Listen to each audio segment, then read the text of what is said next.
오늘 10% 그 이상의 감사라는 제목을 가지고 여러분과 함께 추수감사절 설교를 나누고자 합니다. 우리 여러분 찬송시인 페니 크로스비를 아십니까? 제가 이렇게 이름을 말하면 대부분의 사람들은 잘 모르실 거예요. 그런데 제가 이렇게 그분이 만든 찬송가를 불러드리면 하면 여러분 금방 아실 텐데, 나의 갈 길 다가도록 예수로 나의 구주 삼고 온 놀라운 구세주의 예수 나를 위하여 인내하신 구세주여 나의 영원하신 기여. 고만하는 표정을 계속 들어오시고 계시네요. 여러분 금방 아시겠죠? 우리가 즐겨보려던 찬송이 많은 작품들이 이분에 의해서 탄생하게 됐습니다. 제가 방금 불렀던 찬송가를 포함해서 이분의 작품이 무려 찬송가에 23곡이 올라가져 있습니다. 근데 이분은 이 시각장애인입니다. 전성적으로 시각장애인이 아니라 태어난 6주 만에 의사의 실수로 인해서 실명이 되어버렸습니다. 그리고 평생에 보지 못하는 사람으로 살았는데, 그러나 그는 이분은 보지 못하는 속에서도 하나님을 찬송하는 찬송시를 8,000편이나 썼다 그래요. 그래서 이분을 불러서 말하기를 영혼의 찬송 전도자 혹은 찬송가의 여왕 이렇게 불렀다고 합니다. 근데 이분이 남긴 글 중에서 제가 좀 인상적인 글이 있어서 여러분에게 한번 읽어보도록 하겠습니다. 만약에 하나님이 나에게 시력을 허락해 주신다 해도 나는 안 받으렵니다. 하늘나라에 가면 밝은 눈을 주실 터인데 세상에서 더럽히지 않은 깨끗한 눈으로 우리 주님의 얼굴을 보렵니다. 나는 내 눈을 멀게 한 그 사람을 만나면 나는 그에게 오히려 감사를 드리겠습니다. 라며 오히려 자신의 시각의 장애를 인해서 하나님께 감사를 드리고 또 자기의 실수로 인해서 평생에 보지 못한 그 의사를 향해서도 자기는 감사를 드리겠다고 말함을 전합니다.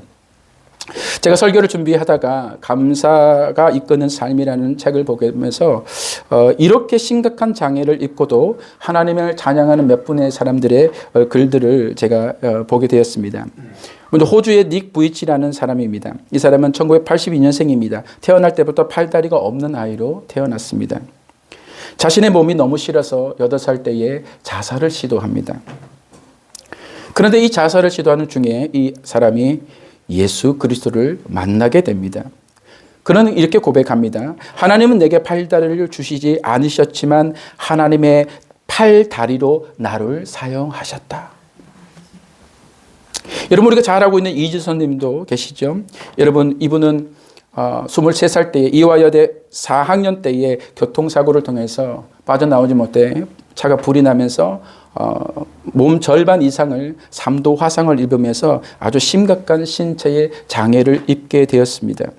그녀도 이렇게 고백을 합니다. 하나님이 우리 몸을 얼마나 정교하게 하게 만드셨는지 그 몸을 읽고 나서야 알게 된 것 감사합니다. 여러분 대단하지 않습니까?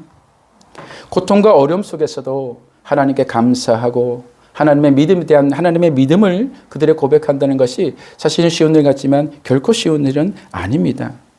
이분들의 공통점이 뭐냐면 불행 속에서도 하나님께 감사한다는 것이거든요. 그런데 이거 외에도 이분들의 공통점이 하나가 더 있더라고요. 그것은 뭐냐면 모든 불행을 통해서 하나님을 더욱 깊이 만난다는 거예요. 여러분, 크로스비가 우리가 방금 읽은 글에서 보면 오히려 하나님이 자신의 눈을 고쳐주신다고 해도 나는 안 받겠다고 그러잖아요.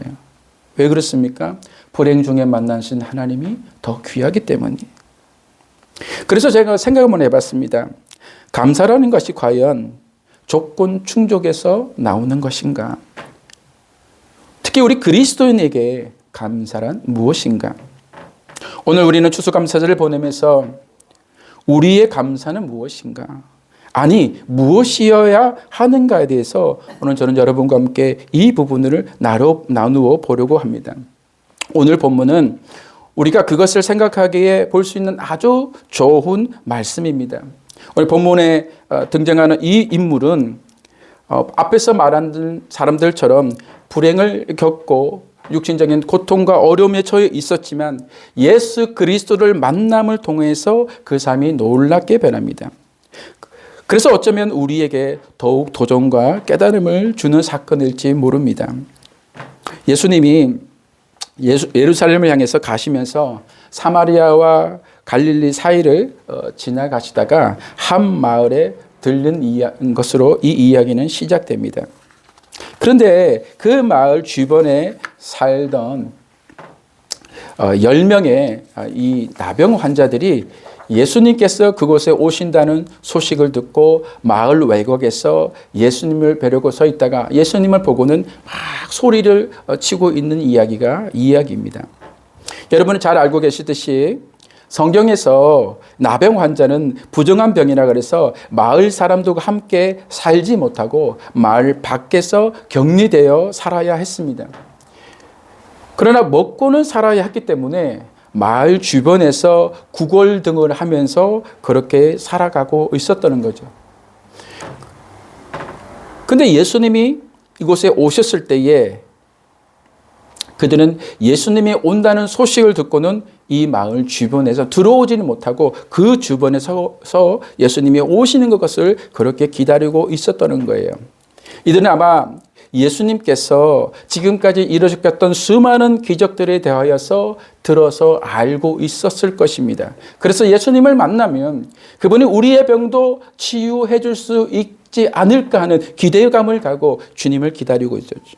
그때에 예수님을 보게 된 거예요. 그래서 그들은 먼 발치에서 예수님을 향해서 손을 들고 소리를 시작했습니다. 예수님, 선생님이여 우리를 불쌍히 여겨주셔서 하며 소리를 치고 있었던 거죠. 그때 예수님께서 그들을 보셨어요. 그리고 불쌍히 여기셨어요. 그래서 그들에게 말씀합니다. 가서 제사장에게 너희 몸을 보여주어라. 여러분 왜 제사장에게 가라고 했느냐면 당시의 나병 같이 부정한 병은 치료가 되었다면 그것이 치료되었는지 안 되었는지에 대한 확인을 제사장이 해 주어야 했습니다. 그리고 제사장이 그것을 확정해 주었을 때에 비로소 그 사람은 그곳에서 자유할 수가 있었습니다. 그런데 예수님께서 그 제사장에게 가라고 한 거예요. 지금 그 병이 고쳐졌습니까? 안 고쳐졌습니까? 아직은 고쳐지지 않았어요. 주님께서 그 제사장에게 가라. 그 말씀은 뭐냐면 가라. 가면 나을 것이다. 너희가 믿음으로 받아들이고 믿으면 너희가 이 병이 낫게 될 것이다 하신 것을 말씀하는 거예요. 그런데 놀랍게도 이 10명의 나병 환자들이 이 말씀을 그대로 믿은 거예요. 그리고 믿음을 가지고 제사장에게 나아가게 된 겁니다. 그런데 가다 보니까 정말 기적이 일어났습니다. 병이 나은 거예요. 그 중에 몇 명만 나은 게 아니라 모두가 치료가 되었습니다. 아마 이때 먼저 발견한 한 사람이 소리쳤을 거예요. 와, 나았다. 우리 병이 나았다. 나병이 사라졌다. 라며 소리를 쳤을 겁니다. 그래서 서로가 자기의 몸을 보고 서로의 몸을 봐주면서 맞네, 정말이네, 나병이 없어졌네. 그러면서 큰 소리치며 기뻐하고 흥분하며 소리치면서 했을 거예요. 그런데 그러면서 그들은 함께 무엇을 합니까? 하나님께 영광을 돌렸어요. 그렇게 그들은 기뻐하면서 제사장들에게 달려가던 그때에 한 사람, 오직 한 사람, 사마리아 사람만이 그 발길을 되돌려서 예수님께로 돌아온 겁니다. 그리고 주님 앞에 발 앞에 엎드리며 주님께 감사의 인사를 드리게 되는 것을 보게 됩니다. 그때 예수님께서 그에게 물으시죠. 10사람이 다 깨끗함을 받았다. 그런데 9명은 어디에 있느냐.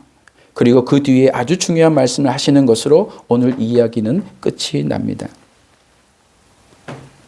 자, 여러분, 오늘 본문을 통해서 하나님께서 오늘 우리에게 아주 중요한 메시지를 주고 계십니다. 그것은 너희가 어떠한 은혜를 받았을 때에 감사했느냐, 감사하지 않았느냐를 정도를 우리에게 묻거나 혹은 감사하면 인생이 풍요로워진다는 이런 종류의 말씀을 하고 있는 것이 아니라는 것을 우리는 알아야 됩니다. 오늘 성경은 우리에게 그리스도인에게 감사는 그보다도 훨씬 크고 깊은 영적인 원리임을 말씀하고 있는 것이에요. 감사는 감정이 아닙니다. 감사는 생각이 아닙니다. 그리스도인에게 감사는 그 이상의 것이라는 거예요. 그렇다면 여러분, 그리스도에게 감사란 무엇일까? 첫째는 여러분, 감사는 신앙 고백입니다. 여러분, 10명이 함께 있었습니다. 그리고 10명 모두가 고침을 받았습니다. 오늘 16절을 보면 그런데 한 사람만이 주님께 돌아와서 감사를 한 걸 볼 수가 있어요. 15절과 연결해 보면 이 사람은 큰 소리로 하나님께 영광을 돌리며 가던 길을 돌려 주님께로 돌아온 것입니다.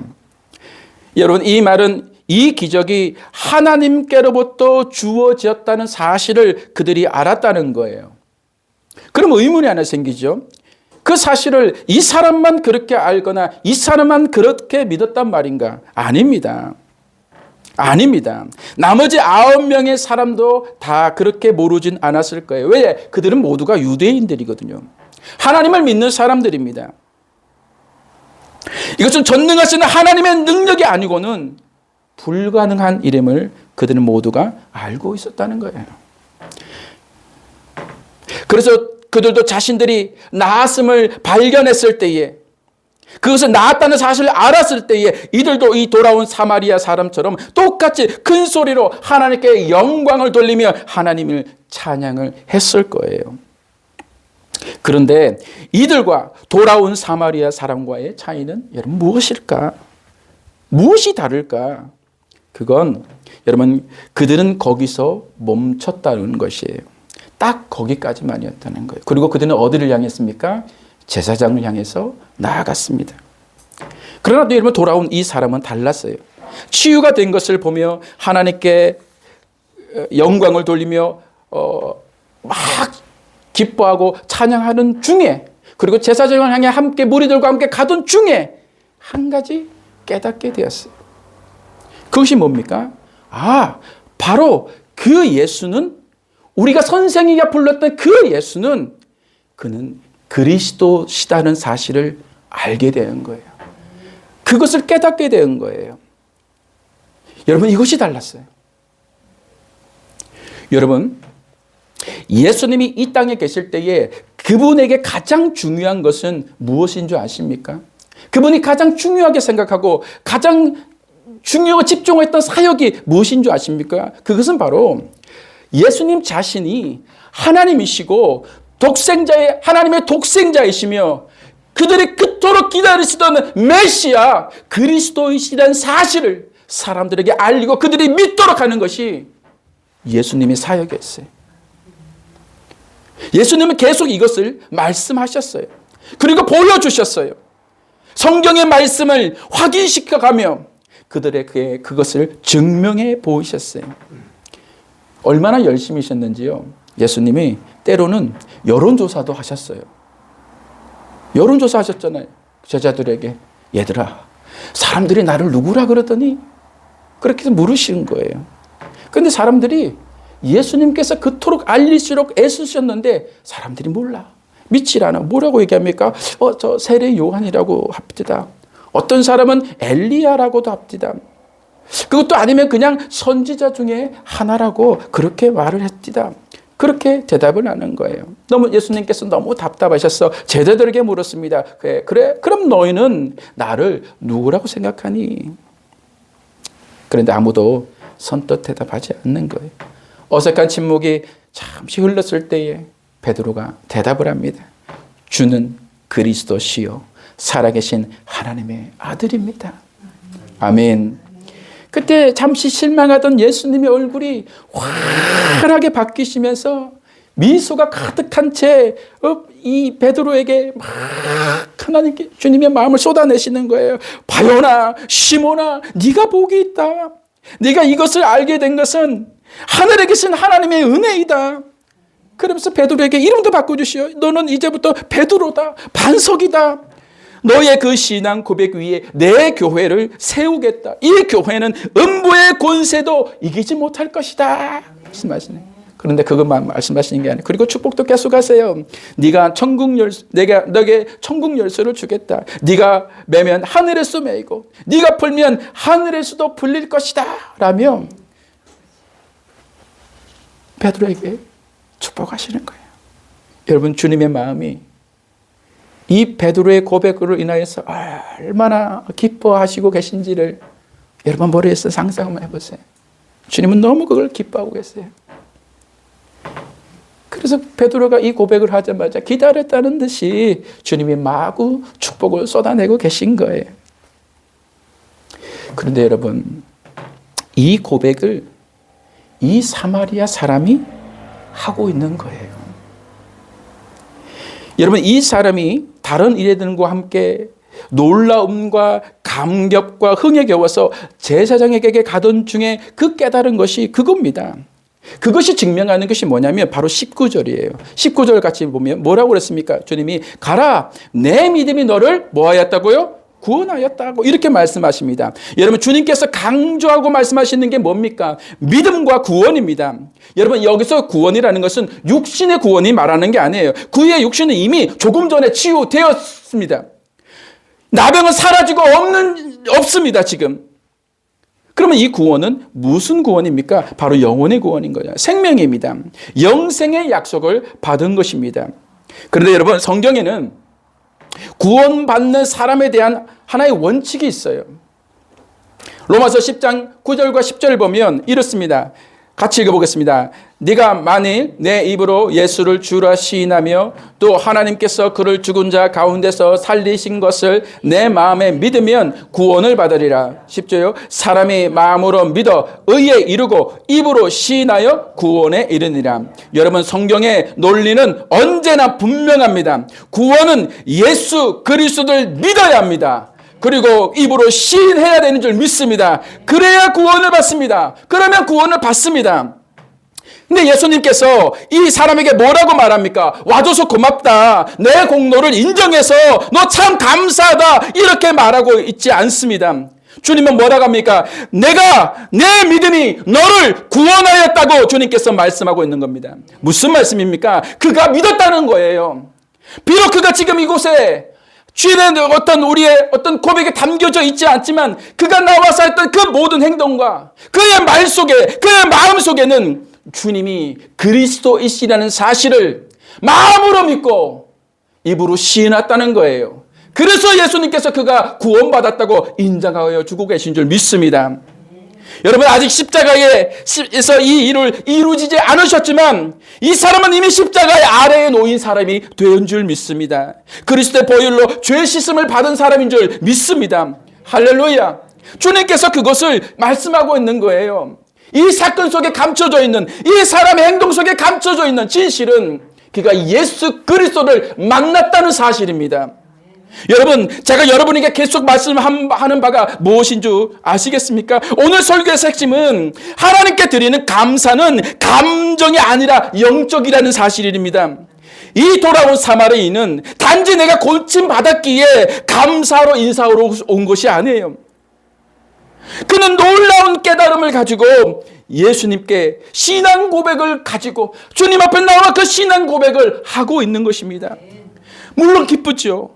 행복하죠. 빨리 집으로 가고 싶죠. 다른 사람처럼 제사장의 인정을 받아서 그동안 그렇게 서름받고 격리당하며 외면당했던 삶에서 벗어나고 싶었겠죠. 그러나 그는 깨달았어요. 정말 깨달았어요. 내가 그리스도를 만났구나. 내가 그리스도를 배웠구나. 그분은 예수 그리스도는 그리스도시구나. 우리가 그토록 기다리시던 메시아구나 라는 것을 깨닫게 된 거예요. 발길을 돌리지 않을 수 없잖아요. 어떻게 발길을 돌리지 않을 수 있어요? 여러분, 육신에 나은 것이 자신의 영혼을 구원하실 메시아를 만난 것보다도 중요합니까? 여러분, 우리는 어떠해요? 9명의 감격으로 살아가고 있지는 않습니까? 메시아를 만난 것보다도 그분의 손에 담겨진 선물을 더 기뻐하고 살고 있지는 않습니까? 우린 이걸 분명히 해야 돼요. 여러분이 그리스도를 만났다면 여러분 더욱 그래야 돼요. 우리가 하나님께 드리는 감사는 세상 것과는 달라야 되지 않아야겠습니까? 하나님께서 지난 1년 동안 나에게 어떤 선물을 주셨기 때문에 내가 감사한 것이 아니라 그리스도인에 있어서 감사는 하나님께 드리는 우리의 신앙 고백 안에 이것이 담겨져 있어야 되는 줄 믿습니다. 주님, 당신은 그리스도이십니다. 주님, 당신은 하나님이십니다. 주님, 당신은 나를 구원하셨습니다. 주님, 당신의 존재만으로도 감사합니다. 당신이 나의 하나님 되심을 감사드립니다. 주님은 내 삶의 전부입니다. 주님 한 분만으로 만족합니다. 여러분, 이 신앙 고백이 우리에게 먼저 있어야 않겠습니까? 인생의 무엇으로, 어떤 것으로 이것을 대신할 수 있겠습니까? 우리의 신앙 고백이 분명해질 때에 우리의 삶에 진정한 하나님을 향한 감사가 넘칠 줄 믿습니다. 두 번째는 감사는 예배라는 거예요. 여러분, 감사가 신앙 고백이라면 감사는 반드시 또한 예배여야 하는 줄 믿습니다. 오늘 사마리아 사람의 그 행동에서 이것이 고스란히 담겨져 있는 것을 볼 수가 있어요. 예수님께서 누구이신가에 대해서 알았을 때에 이 사람이 돌아와서 행동한 것이 뭡니까? 16절에 보면 엎드려 주님 발 앞에 엎드렸다고 말하고 있어요. 여러분, 여기서 엎드리라는 말은 이 헬라 에페서는 뭐냐면 내어 던지다는 거, 땅바닥으로 탁 내어 던지다는 거예요. 그래서 그 원문을 연결해서 직역해서 보면 자기의 얼굴을 그냥 땅에 떨어뜨렸다고 그렇게 말하고 있는 거예요. 내어 던지듯이 떨어뜨리면서 주님 발 앞에 팍 엎드렸다는 거예요. 아이고, 제가 오랫동안 나병을 앓고 있었는데 아이고 고쳐주셔서 너무 감사합니다. 이게 아니라 그는 주님 발 앞에 와서 그저 멀리서 달려오면서 주님을 보자마자 그 앞에 자기를 내어 던지며 그 앞에 발석 주저 엎드려진 것입니다. 이것은 최고의 존경과 최고의 경의를 드리는 사람의 행동인 거죠. 바로 예배자의 마음인 줄 믿습니다. 사랑하는 여러분, 우리의 예배 속에 이러한 자세가 있습니까? 왜 우리의 예배 속에서는 주님을 향한 이런 마음이 식어져 가고 있습니까? 그런데 여러분 기억하십시오. 예배가 흐트러지면 삶도 흐트러집니다. 그리스도의 삶의 균형은 어디서 나오느냐? 바로 예배에서 나오는 거예요. 여러분, 이것은 매우 중요한 대목이에요. 성경은 이것을 우리에게 교훈하고 있어요.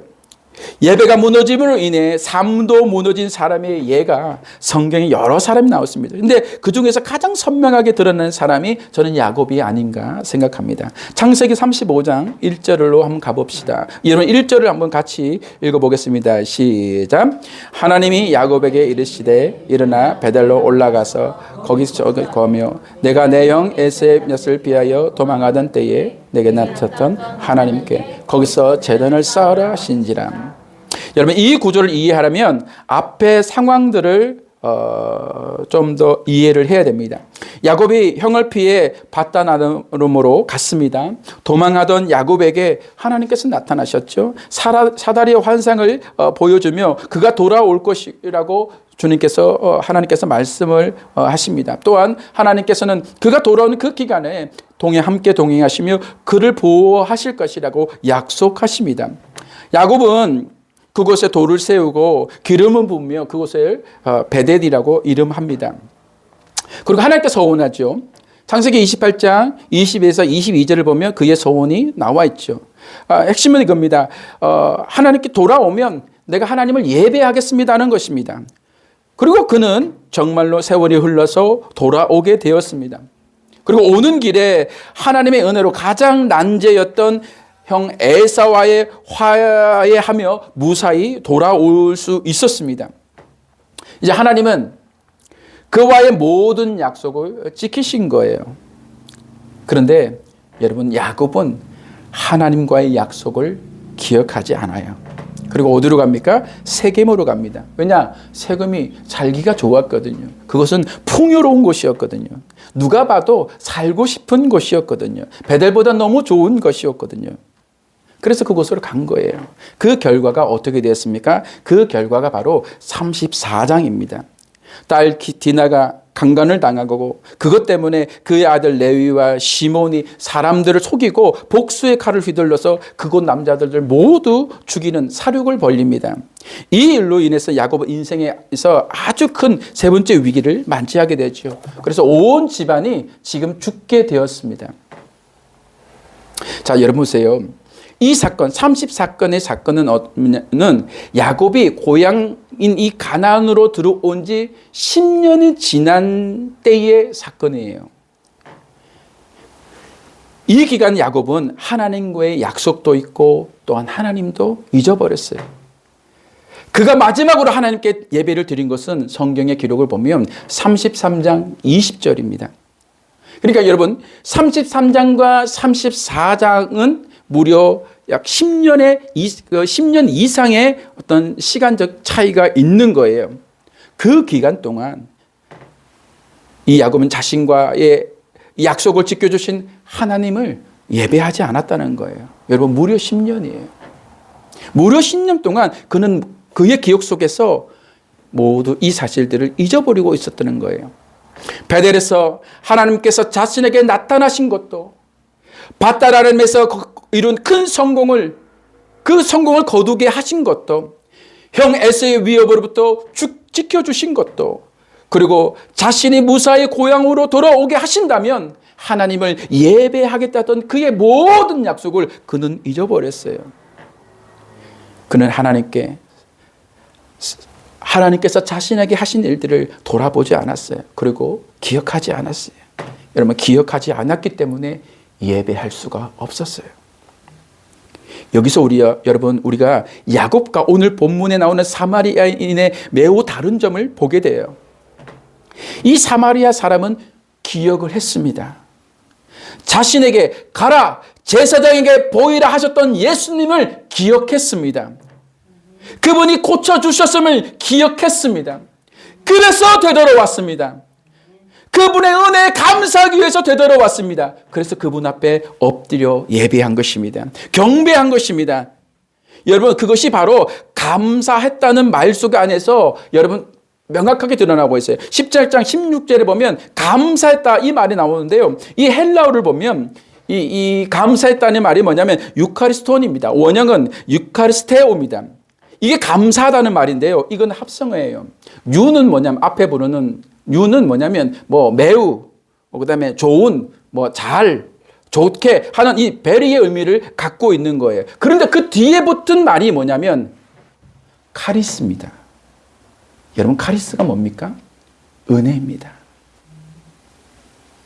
무슨 말인지 알겠습니까? 여러분 보십시오. 매우 큰 은혜, 매우 좋은 은혜, 그것이 감사라는 거예요. 그런데 여러분 보세요. 은혜가 내가 만듭니까? 은혜가 내가 만드는 게 은혜입니까? 은혜는 누군가로부터 받은 것이 은혜인 줄 믿습니다. 내가 만든 것이 왜 은혜입니까? 내가 만들었는데 은혜는 값없이 받은 것이 은혜인 거죠. 그러면 왜 감사합니까? 왜 유카리스테오입니까? 내가 은혜를 받았다는 거예요. 큰 은혜를 받았다는 거예요. 누군가로부터. 그게 누구죠? 하나님께로 받았다는 거예요. 하나님께로부터 받았기 때문에 내가 뭐 한다요? 유카리스테오예요. 감사하는 거예요. 할렐루야. 여러분, 감사는 은혜를 받은 것을 기억하는 것에서 출발하는 줄 믿습니다. 받은 은혜를 기억하여 하나님께 나올 때에 그것이 감사예요.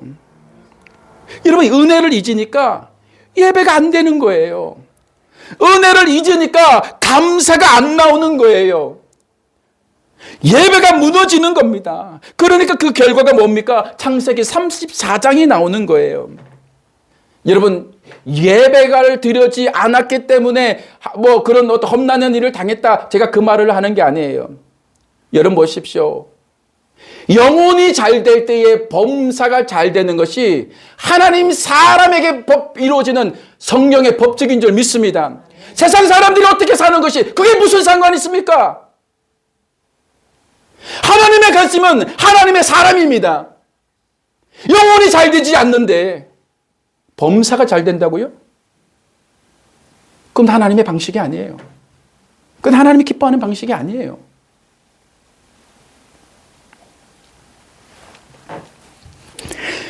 여러분, 제가 왜 망했습니까? 제가 왜 망했습니까? 제가 사업을 망해가지고 10년 이상을 왜 그토록 공생했습니까? 제가 언제 한번 강조했잖아요. 예배가 무너져요. 하나님과 관계가 끊어져요. 여러분, 하나님의 사람은 하나님의 반드시 가만두지 않아요. 우리가 구원받지 못했고 선택받지 못했다면 어쩌면 하나님 우리를 유기하실지도 모르겠어요. 그러나 여러분, 하나님의 백성, 하나님의 선택 같은 누구라도 하나님께서는 반드시 징계를 내리시면서까지 우리를 이끌어 가신 줄 믿습니다.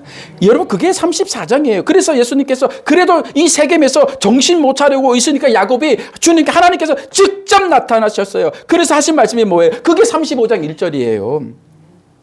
뭐입니까? 베델로 돌아가라는 거예요. 베델로 돌아가다. 여러분, 그리고 그 뒤에 말씀이 더 야곱의 마음을 후벼팠을 거예요. 35장 한번 띄워봐 주세요. 그 뒤에 말씀이 뭐예요? 내 형 에서의 낯을 피하여 도망하던 때에 내가 나타났던 하나님께 제단을 쌓으라는 거예요. 여러분, 내 형 에서의 낯을 피하여 도망하던 때에 나타나신 하나님. 그 무슨 말입니까? 기억하라는 거예요. 내가 그때 너에게 나타났잖아. 내가 그때가 약속했잖아. 그리고 너도 내게 약속했잖아.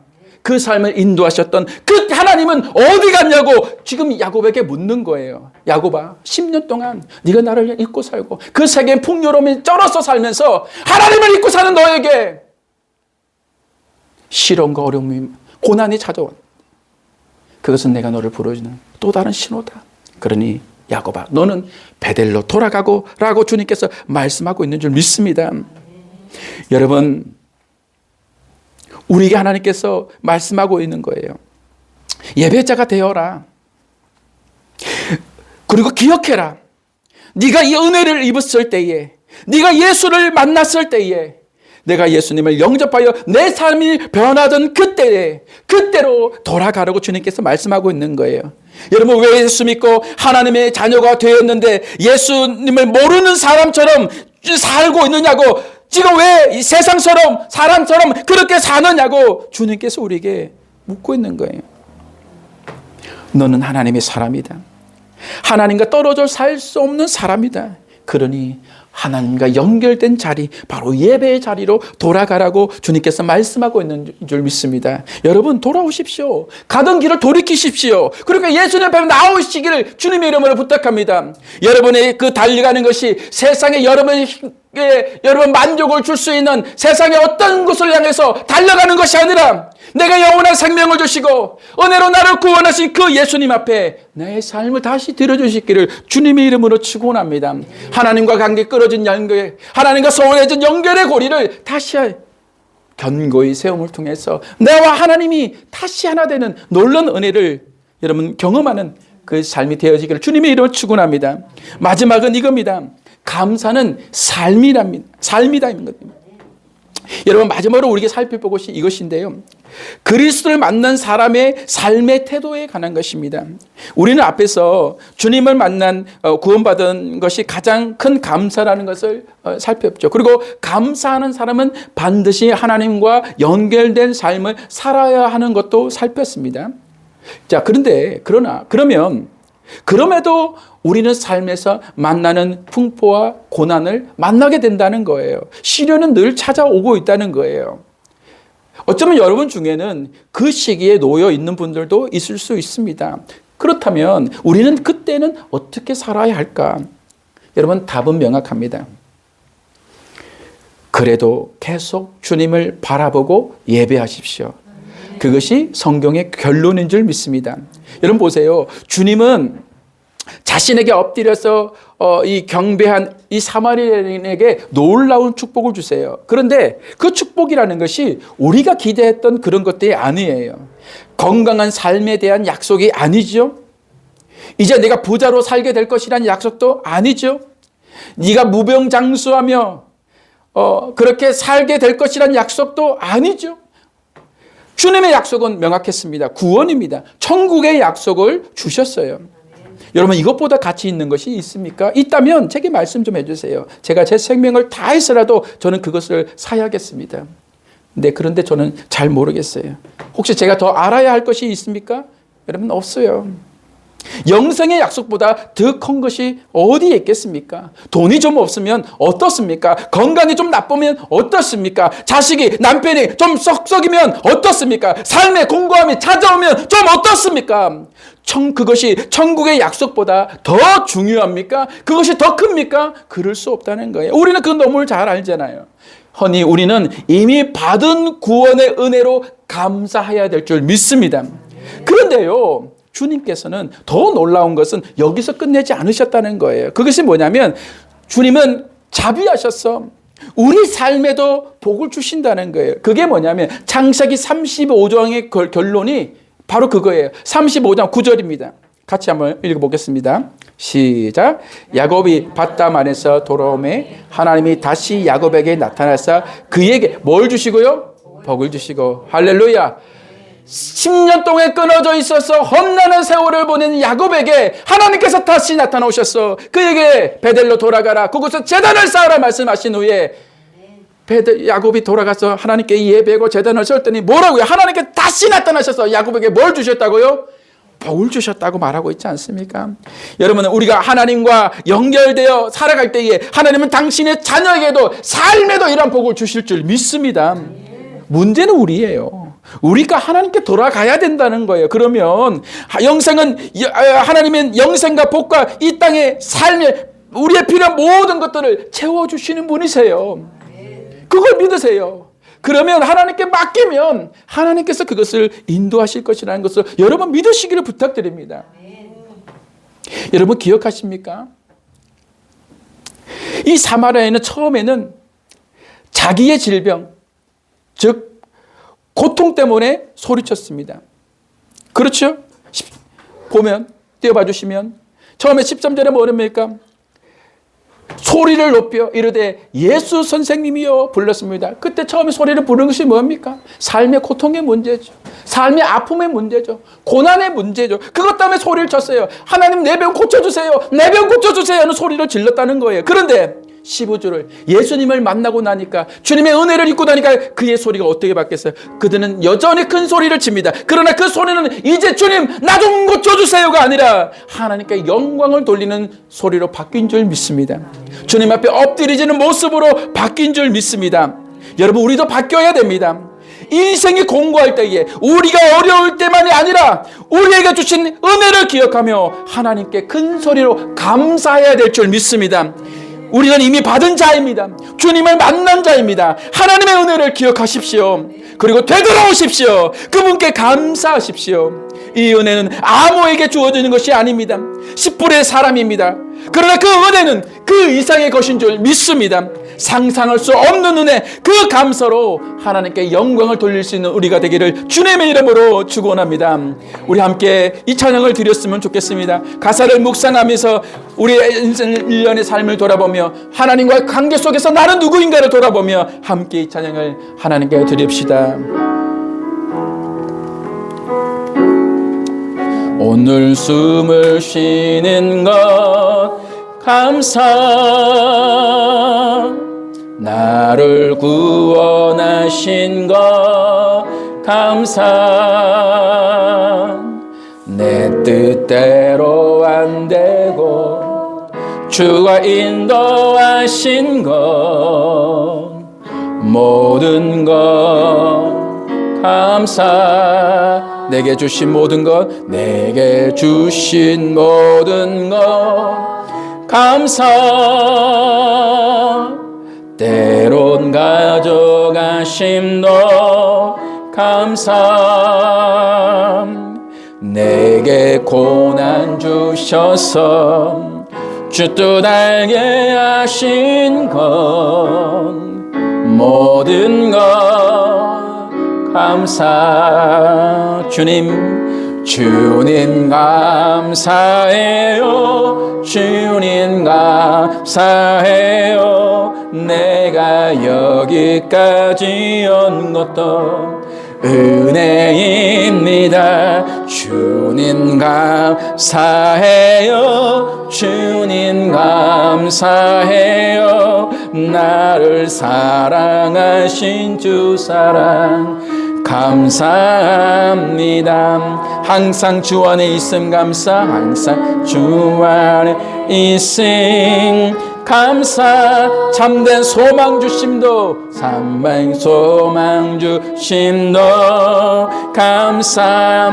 나 같은 사람도 자녀 삼아 주신 것 자녀 삼아 주신 것 모든 것 우리 한 번 더 고백해 봅시다. 항상 주 안에 있음 항상 주 안에 있음 감사.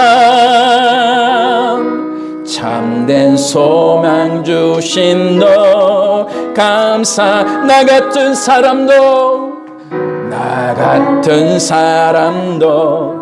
자녀 삼아 주신 것 모든 것 감사. 모든 것 감사. 주님 감사해요. 주님 감사해요. 주님 감사해요. 내가 여기까지 온 은혜입니다. 은혜입니다. 주님 감사해요. 주님 감사해요. 나를 사랑하신 주 사랑 우리 한 번 더 고백합시다. 주님 감사해요. 주님 감사. 생명 주심 감사합니다. 우리를 인도하심을 감사합니다. 은혜입니다. 은혜. 주님 감사해요. 자녀 삼아주심을 감사해요. 감사. 나를 사랑하신 주 사랑 자랑하신 그 사람 감사. 주님의 그 자비로운 손길 주님의 그 자비로운 손길 항상 좋은 것 주시도다. 사랑스레 앞과 기쁨 수고와 평화와 안식 어린 나를 품에 안으시사 어린 나를 품에 안으시사 항상 평안한 내가 살아 숨을 쉬는 동안에 내가 살아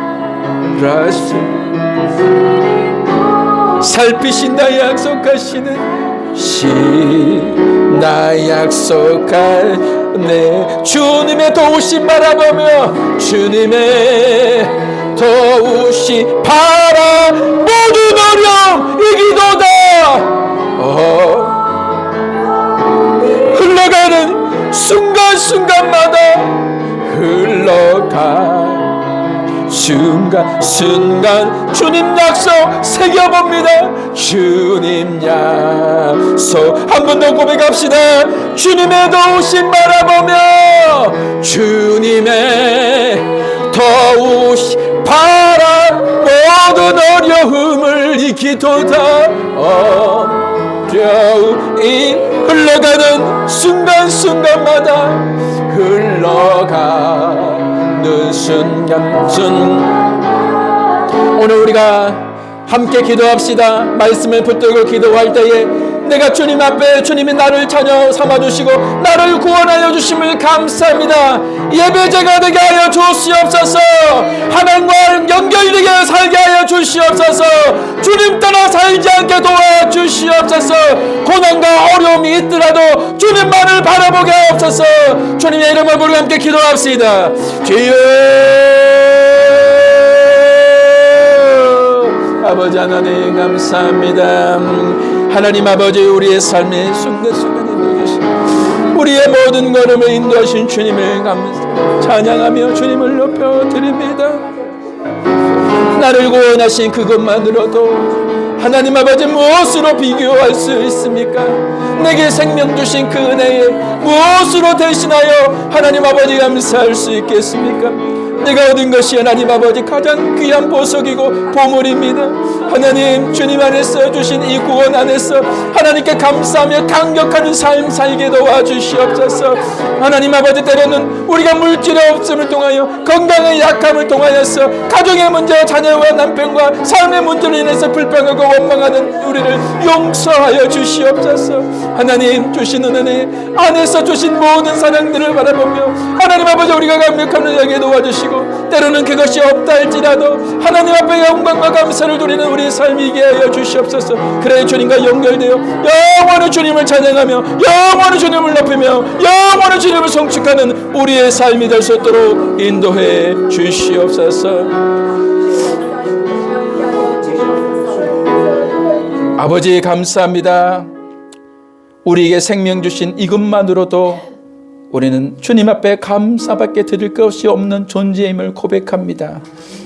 삶에 부족함이 있고 결핍이 있다 할지라도 하나님, 그것으로 낭망하지 않게 하여 주시옵소서. 주님을 만나서 그리스도를 만나여 기쁨으로 돌아왔던 이 사마리아인처럼 우리도 주님 앞에 감격과 감사에 살아가는 우리 삶이 될 수 있도록 인도하여 주시옵소서. 우리의 성도들의 삶에 승리가 있게 도와 주옵시고 날마다 그 삶이 예배의 삶이 되게 역사하여 주시옵소서. 감사하며 우리 주 예수님 이름으로 기도드렸습니다. 아멘.